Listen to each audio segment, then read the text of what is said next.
Ya, PLT pembangkit listrik tenaga uap dapat menghasilkan gas CO karbon monoksida dalam jumlah yang signifikan, meskipun tidak sebanyak gas CO2 karbon dioksida. Berikut penjelasannya.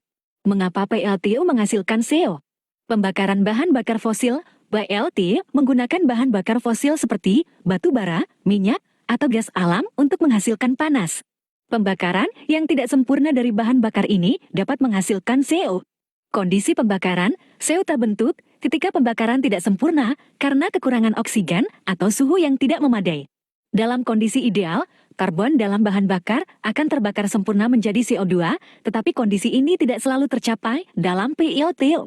Desain dan operasi PLTU, desain dan cara PLTU dioperasikan dapat mempengaruhi jumlah CO yang dihasilkan. PLTU modern biasanya memiliki teknologi untuk meminimalkan emisi CO, tetapi PLTU yang lebih tua mungkin kurang efisien dalam hal ini. Perbandingan dengan CO2, CO2 sebagai produk utama, CO2 adalah produk utama dari pembakaran bahan bakar fosil. Jumlah CO2 yang dihasilkan PLTU jauh lebih besar dibandingkan CO. CO sebagai produk sampingan, CO dihasilkan sebagai produk sampingan dari pembakaran yang tidak sempurna. Jumlah CO yang dihasilkan relatif lebih kecil, tetapi tetap signifikan dan berbahaya. Dampak CO dari PLTU. Kualitas udara, emisi CO dari PLTU dapat berkontribusi pada polusi udara lokal. CO dapat menyebabkan masalah kesehatan, terutama bagi orang-orang yang tinggal di dekat PLTU.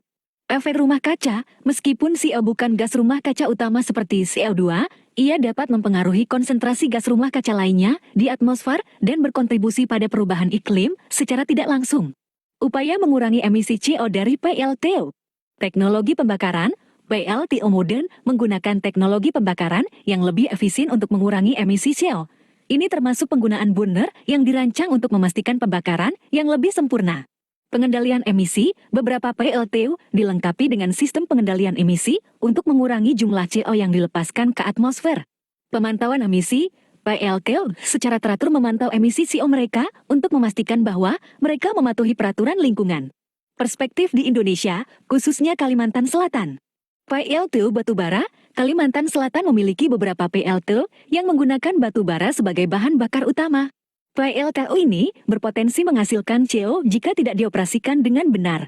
Peraturan lingkungan, pemerintah Indonesia memiliki peraturan tentang emisi dari PLTU, termasuk batasan untuk emisi CO. PLTU di Kalimantan Selatan harus mematuhi peraturan ini.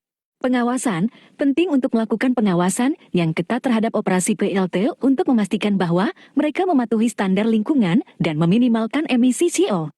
Secara keseluruhan, PLTU memang menghasilkan CO, meskipun dalam jumlah yang lebih kecil dibandingkan CO2. Upaya terus dilakukan untuk mengurangi emisi CO dari PLTU melalui teknologi yang lebih efisien dan pengendalian emisi yang ketat.